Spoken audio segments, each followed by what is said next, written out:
Welcome to TVS talks YouTube channel. अगर हमारे इस चैनल पे आप नए हैं तो इस चैनल को सब्सक्राइब करें और वीडियोस पे लाइक्स और कमेंट्स करें। अनुपमा के आज के रविवार वाले एपिसोड में दिखाया जाएगा कि अनुपमा पूजा के लिए मोदक बना रही होती है, तभी अनुज वहाँ आकर मोदक बनाने लगता है। फिर अनुपमा बोलती है कि आप रहने दीजिए, आपने तो अभी मूर्ति बनाई है। फिर अनुज बोलता है कि आपने नहीं, हमने मिलकर बनाई है। फिर अनुपमा बोलती है कि फिर भी आप जाकर आराम कीजिए, आप बहुत थक गए होंगे। तभी अनुज ये बोलता है कि तुम्हारी उम्र के साथ साथ तुम्हारी याददाश्त भी कमज़ोर हो रही है और तुम ये भूल रही हो कि मैंने तुमसे कितनी बार कहा है कि मैं तुम्हें अकेले काम करने नहीं दूंगा, तो इसीलिए मैं तुम्हारी हेल्प करूंगा। फिर वहाँ दूसरी तरफ आध्या सागर का मेकओवर करने के लिए अच्छा ड्रेस सिलेक्ट कर रही होती है। तभी सागर ये बोलता है कि आध्या, तुम्हें ये नहीं लगता कि थोड़ा ज़्यादा हो रहा है? तभी आध्या बोलती है कि भैया, आपको कैरेक्टर एक्टर से हीरो बनना है कि नहीं? फिर सागर ये बोलता है कि हाँ बनना है, लेकिन इतना सब खर्चा करने के लिए मेरे पास पैसे नहीं है। फिर आध्या बोलती है कि पैसे नहीं है तो क्या हुआ, दिमाग तो है ना, तो मुझे दिमाग चलाने दीजिए आप, जो है उसी में हम और ज़्यादा क्रिएटिव बनाएंगे। डिज़ाइनिंग मैं करूँगी और स्टिचिंग में हम मम्मी और इंदिरा आंटी की हेल्प ले लेंगे। फिर सागर ये बोलता है कि शायद मैंने तुमसे हेल्प लेकर बहुत बड़ी गलती कर दी। फिर आध्या बोलती है कि तो किससे हेल्प लेते आप, बाला काका से? बाला काका तो आपके सर पे तेल लगा के आपको चंपू बना देते हैं और बोलते हैं कि तुम राजकुमार लग रहे हो। फिर सागर बहुत हंसता है और बोलता है कि वो सब तो ठीक है, लेकिन इन ड्रेसेस में मैं फ़नी तो नहीं लगूंगा ना। फिर आध्या बोलती है कि डोंट वरी, आप हैंडसम लगोगे, मुझ पर भरोसा करो आप। तभी आध्या ये भी बोलती है कि एक और बात, ये आध्या का जादू फ्री में नहीं मिलेगा, इसके लिए मैं फ़ीस लूँगी, वो भी एडवांस में।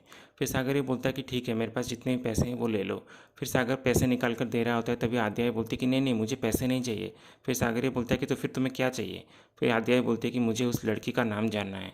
फिर ये सुनकर सागर हैरान हो जाता है। तभी आध्या बोलती है कि मम्मी मुझे ज़रूर छोटी कहती है, लेकिन मैं अब छोटी नहीं रही, सब समझती हूँ मैं। जब कोई अच्छा दिखने के लिए सजता है संवरता है तो इसका मतलब उसे किसी को इम्प्रेस करना होता है। तो बताइए कौन है वो लड़की? फिर सागर ये बोलता है कि नहीं नहीं, ऐसा कुछ भी नहीं है, वो तो हमारे कॉलेज में पार्टी है, हमारे जूनियर्स हमारे सीनियर्स को पार्टी दे रहे हैं, तो बस इसी के लिए ये सब कर रहा हूँ। फिर तभी वहाँ इसी बीच अनुज और अनुपमा की नज़र बापूजी पे पड़ती है, जो शाह उसकी तरफ देखकर बहुत दुखी हो रहे थे। फिर अनुज और अनुपमा आकर बापूजी से पूछते हैं कि क्या हुआ बापूजी? फिर बापूजी अचानक रोने लगते हैं। फिर अनुज और अनुपमा पूछते हैं कि आप क्यों रो रहे हो बापूजी? फिर बापूजी ये बोलते हैं कि फैमिली छोड़कर आया था, लेकिन फैमिली का मोह छूटता ही नहीं। मैंने घर छोड़ा था ज़रूर, पर गृहस्थ जीवन नहीं छोड़ पाया। पत्नी बेटी परिवार की चिंता हर वक्त खाई जा रही है और हर वक्त एक डर सा लगा रहता है कि पता नहीं कब कौन सी बुरी खबर आ जाए। फिर अनुज ये बोलता है कि बापूजी, अगर आप चाहें तो आप बा के पास जाकर रह सकते हैं। फिर अनुपमा ये बोलती है कि पर वो तोशु का क्या?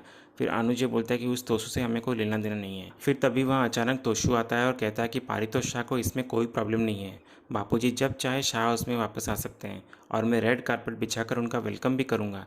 लेकिन बापूजी, एक कंडीशन है कि अगर आप शाह उसमें वापस आएंगे तो आपको आशा भवन से सारे रिश्ते नाते तोड़ने होंगे, कभी वहाँ कभी यहाँ, ये सब नहीं चलने वाला। और वैसे भी पापा तो घर पे नहीं है, ऐसे में अगर किसी बड़े का गाइडेंस मुझे मिल जाए तो मेरे लिए बहुत अच्छा हो जाएगा।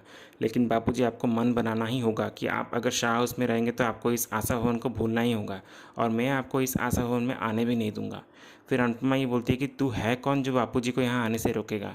हर टाइम बस मैं मुखिया बन गया फैमिली का, ये बोलकर दिमाग ख़राब कर रखा है, पागल हो गया है क्या तू? फिर तोशी बोलता है कि मेरा पागलपन तो अब तक आप लोगों ने देखा ही नहीं है, ये तो मैंने आपकी बात सुन ली इसलिए आ गया यहाँ अपना डिसीजन सुनाने, वरना इस आशा भवन के गंदे ज़मीन पे कभी पैर भी न रखता मैं। तभी अनुपमा गुस्से से तोशु के पैर के नीचे से कारपेट को खींच लेती है। फिर तोशु ज़ोर से नीचे गिर जाता है और बोलता है कि ये क्या किया आपने? फिर अनुपमा बोलती है कि अभी तो तूने कहा था ना कि आश्रम के गंदे ज़मीन पे तू पैर नहीं रखना चाहता, तो मैंने इसलिए तेरे पैरों के नीचे से ज़मीन को खींच दिया। सही किया ना मैंने? इसलिए अब तू यहाँ से निकल। फिर तोशु ये गुस्से से बोलता है कि छोड़ूंगा नहीं किसी को, एक एक को देख लूँगा। ये बोलकर तोशु वहाँ से चला जाता है। फिर अनुपमा बापूजी को ये बोलती कि बापूजी, कल गणेश चतुर्थी है, तो आप अगर चाहें तो मैं बा को यहाँ आपके पास लेकर आ जाऊँगी, और इस निकम्मे तोशु की चिंता आप मत कीजिए, इसे मैं संभाल लूँगी। और अगर आप चाहें तो आप भी जाकर बा से मिल सकते हैं। फिर बापूजी ये बोलते हैं कि नहीं नहीं, मैं नहीं जाऊँगा, वो अगर यहाँ आ जाएगी तो मैं उससे मिल लूँगा। तभी बाला और आद्या वहाँ आकर ये अनाउंसमेंट करते हैं कि सुनिए सुनिए, आप लोगों के लिए एक बहुत बड़ा सरप्राइज़ है। फिर तभी वहाँ सागर रेडी होकर और स्टाइलिश बनकर सबके सामने आता है। फिर सब लोग सागर की तारीफ़ करते हैं। फिर बापूजी सागर को देखकर ये बोलते हैं कि तू तो बिल्कुल हीरो लग रहा है। फिर अनुज ये बोलता है कि हमारा सागर तो पहले से ही हीरो है। तभी अनुपमा भी सागर की तारीफ़ करते हुए कहती है कि ये तो बहुत हैंडसम लग रहा है। फिर सागर बोलता है कि नहीं नहीं, इसका सारा श्रेय आध्या को जाता है। फिर सब लोग आध्या की तारीफ़ करते हैं। फिर सागर बोलता है कि ठीक है अब मैं चलता हूँ। फिर सब लोग सागर को पूछते हैं कि कहाँ जा रहा है तू। फिर सागर ये बोलता है कि दोस्तों के साथ पार्टी करने जा रहा हूँ। फिर अनुज बोलता है कि तुम ऑटो से नहीं जाओगे, रुको मैं तुम्हारे लिए बाइक लेकर आता हूँ। फिर अनुज सागर के लिए एक बाइक का इंतज़ाम करता है और बोलता है कि तुम ऑटो से नहीं बल्कि इस बाइक से जाओगे। फिर सागर वहाँ से बाइक लेकर चला जाता है। फिर अनुज सबको ये बताता है कि मैं अपने पर्सनल अनुभव से ये कह रहा हूँ कि ये कोई पार्टी वार्टी में नहीं जा रहा है, बल्कि ये तो किसी लड़की का चक्कर है लग रहा है। फिर अनुपमा ये सुनकर बोलती है कि तो कौन हो सकती है वो लड़की। फिर दूसरी ओर वहाँ मीनू कहीं रास्ते से जा रही होती है, तभी सागर मीनू के चारों ओर बाइक का चक्कर लगाता है। फिर मीनू सागर को पहचान नहीं पाती क्योंकि सागर ने हेलमेट लगाया होता है। फिर मीनू ये बोलती है कि तुम जो भी हो ज़्यादा हीरोगिरी मत दिखाओ, वरना एक लगाऊंगी यहीं ढेर हो जाओगे। फिर सागर ये बोलता है कि ढेर तो मैं कब का हो गया हूँ। फिर तभी सागर अपना हेलमेट उठाता है, तब मीनू सागर को देखकर चौंक जाती है और बहुत खुश भी होती है सागर को इस लुक में देखकर। फिर वहीं कुछ लड़कियां आकर सागर की तारीफ़ करते हुए बोलती है कि कितना स्मार्ट दिख रहा है ये लड़का। फिर मीनू को ये सब देखकर जलन होता है और फिर मीनू उन लड़कियों से कहती है कि कभी कोई लड़का नहीं देखा क्या तुमने, जाओ सब यहाँ से अपना काम करो। ये बोलकर मीनू उन लड़कियों को भगा देती है। फिर मीनू सागर को ये बोलती है कि मेरा क्लास का टाइम हो रहा है इसलिए मैं जा रही हूँ। फिर मीनू वहाँ से चली जाती है। फिर वहाँ दूसरी तरफ शाह हाउस में तोशु किंजल को फ़ोन करता है, पर किंजल उसका फ़ोन नहीं उठाती है। फिर तोशु बा को ये बोलता है कि ये किंजल फ़ोन क्यों नहीं उठा रही है, आपको पता है क्या कहाँ गई है वो। फिर बा ये बोलती है कि हाँ वो तो अपने दोस्तों से मिलने गई है। फिर तोशु ये बोलता है कि कौन से दोस्त और किससे पूछ के वो गई है। फिर बा ये बोलती है कि तेरे और पाखी के दोस्त हो सकते हैं तो किंजल के दोस्त नहीं हो सकते क्या।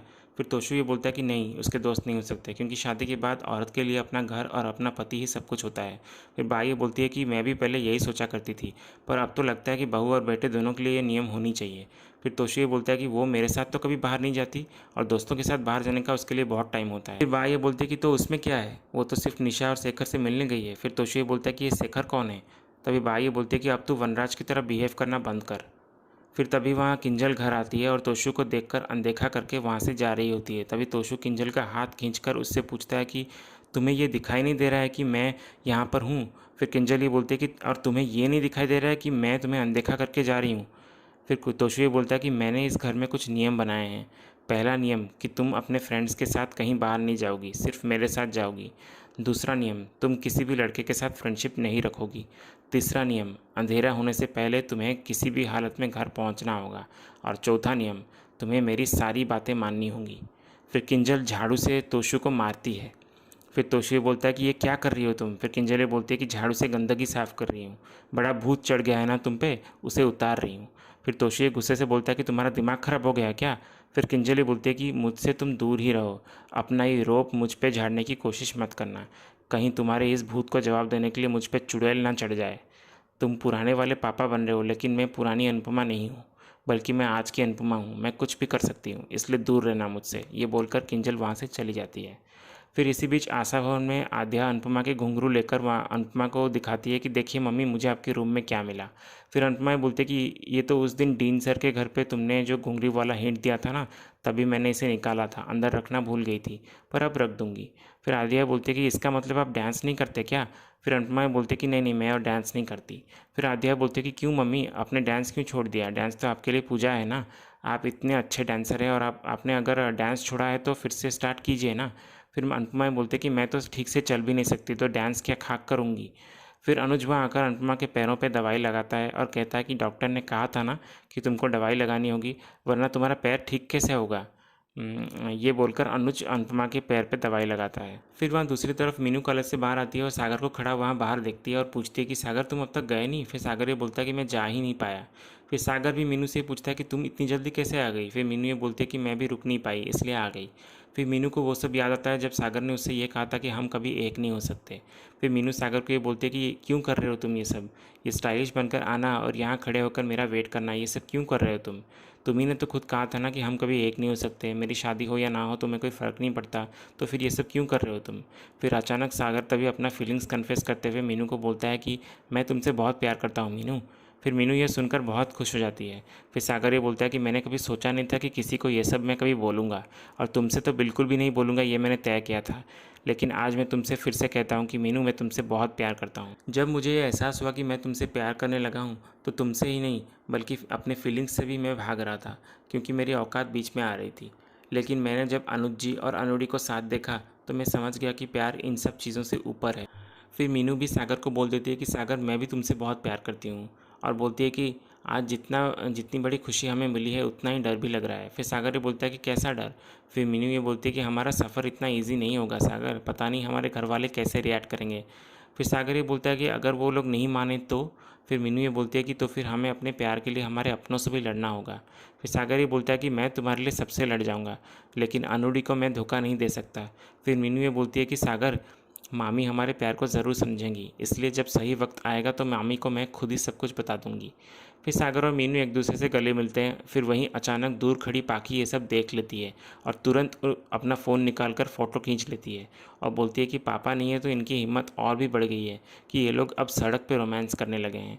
पापा यहाँ नहीं है तो क्या हुआ, उनके बेटा और बेटी तो है ना, इसलिए अब देखो मैं क्या करती हूँ। फिर इसी बीच आशा भवन में आद्या अनुज से कहती है कि बॉब्स, आपको भी सागर भैया की तरह मेकओवर करना चाहिए। फिर अनुज ये बोलता है कि क्यों भाई, क्यों चाहिए मेकओवर? मेरी लाइफ में तुम और अनु आ गए तो इसलिए मुझे अब कुछ नहीं चाहिए। फिर अनुपमा ये बोलती है कि हुलिया बदलने में क्या दिक्कत है आपको? इतना हैंडसम चेहरा इतने सारे बालों के पीछे क्यों छुपा रखा है आपने? फिर आद्या या अनुपमा को भी बोलती है कि अगर पॉप्स को मेकओवर की ज़रूरत है तो आपको भी स्टाइलिंग की ज़रूरत है। फिर अनुज तभी आद्या का साथ देते हुए अनुपमा से बोलता है कि हाँ सही कहा आद्या बेटा, अगर तुम्हारी मम्मी मेकओवर करेगी तो मैं भी करूँगा। फिर आद्या ये मन में बोलती है कि दोनों को ऐसा मेकअप दूंगी कि कोई भी पहचान नहीं पाएगा इनको। ये बोलकर आद्या वहाँ से चली जाती है। फिर अनु जाकर अनुपमा को घुंघरू पहनाता है और समझाता है कि मुझे मेरी अनु बिल्कुल ऐसी ही चाहिए, मेरा मतलब पैर में घुंघरू होने चाहिए और तुम्हें बिना किसी परेशानी के खुल के नाचना चाहिए। इसी के साथ आज का ये एपिसोड ख़त्म होता है। ये था अनुपमा के आज के संडे वाले एपिसोड का अपडेट। ऐसे ही और अपडेट जानने के लिए हमारे चैनल से जुड़े रहिए। हम मिलते हैं नेक्स्ट एपिसोड के साथ। धन्यवाद।